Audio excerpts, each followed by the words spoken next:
आऊज़ बिल्लाहि मिनश शैतानिर रजीम बिस्मिल्लाहिर्रहमानिर रहीम।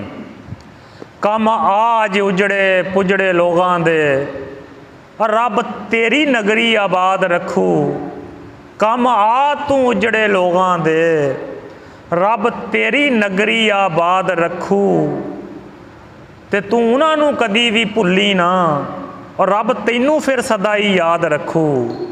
तू उन्हां नूं कदी भी भुल्ली ना रब तैनू फिर सदा ही याद रखू। ते आ कम तू बेमरादियां दे रब तैनू फिर बा मराद रखू। हज़रात इकरामी, पिछले चंद दिनों तो जिहड़ा आपां इस सलाब ज़दगान की मदद का सिलसिला शुरू किया, उहदे च मैं पहले भी तफसील बयान की। एक बारी फिर यदि मुकम्मल तफसील जिहड़ी वो तुसीं सुन लो, क्योंकि बाद लोग फिर पुछदे आ ते नोटिस च गल भी होनी चाहिए है। जिहड़ा भी आपां खैर का काम करते हैं वो सारिਆਂ दे नोटिस च भी होना चाहिए, सारिਆਂ नूं पता भी होना चाहिए कि आपां की कुछ किया, किन्ना कुछ किया। बेशक अल्लाह दी रज़ा लई हो रहा, ये कोई रियाकारी नहीं, कोई दिखावा नहीं। मुसीबत ज़दा लोगों की इमदाद आ, ये की रियाकारी किसी ने करनी है, की दिखावा करना। ये तो महज अल्लाह नूं राज़ी करने वास्ते यही गल आ। तो आपां जिहड़ा ये पैकेज बनाया वा, मैं तुहानूं मुकम्मल उहदी तफसील दस्सण लगा वा। जिहड़ा राशन वाला थैला वा वो तकरीबन 21-22 किलो वज़न बनता फी थैले का। जिहदी मुकम्मल तफसील यह है कि उहदे च आटा 10 किलो आ, घी 2 किलो आ, चीनी 2 किलो आ, चावल 2 किलो आ, दालां 2 किलो आ, भुजे हुए चने 1 किलो आ।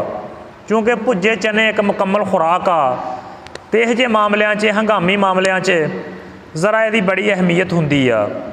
तो साबण 1 किलो आ, मिर्चां 1 पाओ आ, नमक का 1 थैला वा, तो माचिस का 1 पैकेट आ। ये तकरीबन जी 20 तो 22 किलो वज़न बनता वा। दूसरा जिहड़े अपने को कपड़ियां दे सूट आ मरदाना और जनाना, उन्हां दी तफसील भी मुकम्मल साडे कोल वा। ते जिहड़े हैगे आ साडे कोल बिस्तरे, वो मैं पहले तुहानूं दस्सिया सी कि तकरीबन 90 के करीब हैं ने, 90 बिस्तरे अपने कोल मौजूद आ। ते जिहड़े साडे को हैगे आ सूट कपड़े, इन्हां दी तादाद यह है कि जिहड़े लेडीज़ सूट आ वो साडे को हैगे आ 91, ते जिहड़े हैगे आ मरदाना वो तकरीबन साडे को 70 वा। ते जिहड़े बचगाना वा वो तकरीबन साडे को 22 सूट आ। यदी तफसील भी सुन लो कि जिहड़े लेडी सूट आ वो साडे को 91 आ, जिहड़े मरदाना सूट आ वो साडे को 60 अदद आ, जिहड़े बचकाना सूट आ वो साडे को 22 अदद आ। ये बड़ा मैं अपनी माइयां भैनों को अप्रीशिएट करांगा, बड़ा उन्होंने खराज तहसीन पेश करांगा, बड़ा उन्होंने ईमानी कुवत नूं दाद देवांगा कि उन्होंने नवे सूट कढ़ के दिते। देखो ये ईमानी ताकत ही आ, ईमानी जज्बा ही आ कि उन्होंने नवे सूट दिते आ, इस्तेमाल शुदा सूट जिहड़े वो नहीं दिते।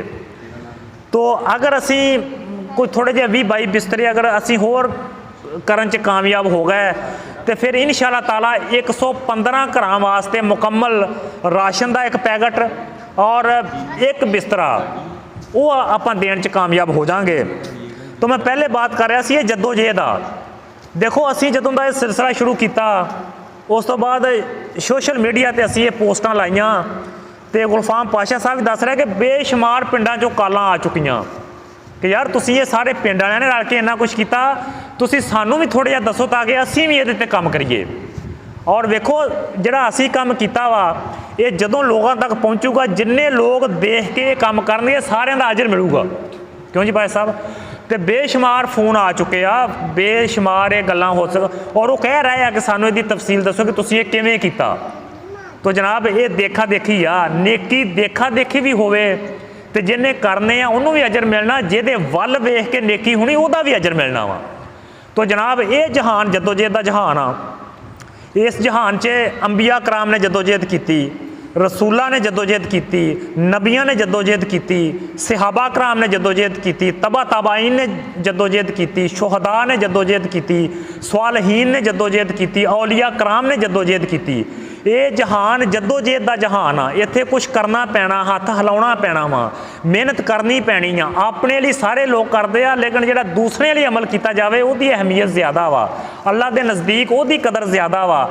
ਅਗਰ ਅਸੀਂ ਦੂਸਰਿਆਂ ਦੀ ਭਲਾਈ ਵਾਸਤੇ ਸੋਚਾਂਗੇ, ਉਹਦੇ ਵਾਸਤੇ ਕੁਛ ਕਰਾਂਗੇ, ਐਨਰਜੀ ਜ਼ਾਇਆ ਕਰਾਂਗੇ, ਅੱਲਾ ਹੀ ਜ਼ਾਤ ਸਾਨੂੰ ਅਜਰ ਦੇਗੀ। ਔਰ ਜਿਹੜਾ ਅਗਲਾ ਜਹਾਨ ਆ, ਜਿਹਨੂੰ ਆਖਰਤ ਦੀ ਦੁਨੀਆ ਕਿਹਾ ਗਿਆ ਵਾ, ਉੱਥੇ ਫਿਰ ਸਕੂਨ ਹੀ ਸਕੂਨ ਆ। ਜਿਹੜੇ ਲੋਕ ਇੱਥੇ ਜੱਦੋ-ਜਹਿਦ ਕਰਕੇ ਜਾਣਗੇ ਉਹਨਾਂ ਵਾਸਤੇ ਉੱਥੇ ਸਕੂਨ ਹੀ ਸਕੂਨ ਆ, ਸਲਾਮਤੀ ਆ, ਉਹਦਾ ਵਾਸਤੇ ਨੇਮਤਾਂ ਹੀ ਨੇਮਤਾਂ ਵਾ। ਉਹ ਕੁਰਾਨ ਪਾਕ ਸ਼ਾਹਦ ਦਿੰਦਾ ਕਿ ਛੇਜਾਂ ਤੇ ਪਏ ਹੋਣਗੇ, ਖਿਦਮਤਗਜ਼ਾਰ ਉਹਨਾਂ ਦੇ ਅੱਗੇ ਪਿੱਛੇ ਹੋਣਗੇ, ਔਰ ਉਹਨਾਂ ਨੂੰ ਅੱਲਾ ਦੀ ਜ਼ਾਤ ਆਪਣੀਆਂ ਨੇਮਤਾਂ ਦੇਗੀ, ਆਪਣੇ ਨਬੀ ਦਾ ਦੀਦਾਰ ਦੇਗੀ ਔਰ ਆਪਣਾ ਦੀਦਾਰ ਪੇਸ਼ ਕਰੇਗੀ। ਤੋ ਹਜ਼ਰਾਤ ਗਰਾਮੀ, ਇਹ ਜੱਦੋ-ਜਹਿਦ ਦਾ ਜਹਾਨ ਆ। ਜੱਦੋ-ਜਹਿਦ ਕਰ ਲਈਏ, ਜਿੰਨਾ ਹੋ ਸਕਦਾ ਕਰ ਲਈਏ। ਜਿੰਨਾ ਕਰ ਲਾਂਗੇ ਉਹਨਾਂ ਅੱਲਾ ਦੀ ਬਾਰਗਾਹ 'ਚੋਂ ਅਜਰ ਲੈ ਜਾਵਾਂਗੇ। ਆਪਾਂ ਕੁਛ ਨਹੀਂ ਕਰਨ ਜੋਗੇ, ਆਪਾਂ ਸਿਰਫ ਨੀਅਤ ਵਿਖਾਉਣੀ ਤੇ ਜੱਦੋ-ਜਹਿਦ ਕਰਨੀ ਆ। ਮੈਂ ਪਹਿਲੇ ਦਿਨ ਦਾ ਇਹ ਕਹਿ ਰਿਹਾ ਵਾਂ ਕਿ ਇਨਸਾਨ ਕੁਝ ਨਹੀਂ ਕਰਨ ਜੋਗਾ। ਇਨਸਾਨ ਨੇ ਸਿਰਫ ਨੀਅਤ ਵਿਖਾਉਣੀ ਤੇ ਜੱਦੋ-ਜਹਿਦ ਕਰਨੀ ਆ, ਔਰ ਇਹਦੀ ਨੀਅਤ ਜੱਦੋ-ਜਹਿਦ ਹੀ ਕਾਊਂਟ ਹੋ ਜਾਣੀ ਆ। ਕਰਨ ਵਾਲੀ ਜ਼ਾਤ ਅੱਲਾ ਦੀ ਆ। ਜਿਸ ਤਰ੍ਹਾਂ ਹਜ਼ਰਤ ਪੀਰ ਵਾਰਿਸ ਸ਼ਾਹ ਸਾਹਿਬ ਰਹਿਮਤੁल्लाह अलैह ਫਰਮਾਇਆ ਕਿ ਵਾਰਿਸ ਸ਼ਾਹ ਉਹ ਆਪ ਕਰਨ ਹਾਰਾ, ਇਹਨਾਂ ਬੰਦਿਆਂ ਦੇ ਕੁਝ ਹੱਥ ਨਾ ਹੀ।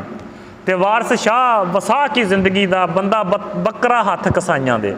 ਵਾਰਿਸ ਸ਼ਾਹ ਉਹ ਆਪ ਕਰਨ ਹਾਰਾ, ਇਹਨਾਂ ਬੰਦਿਆਂ ਦੇ ਕੁਝ ਹੱਥ ਨਾ ਹੀ। ਇਨਸਾਨ ਦੇ ਵੱਸ 'ਚ ਕੁਝ ਨਹੀਂ, ਇਨਸਾਨ ਦਾ ਕੋਈ ਇਖਤਿਆਰ ਨਹੀਂ।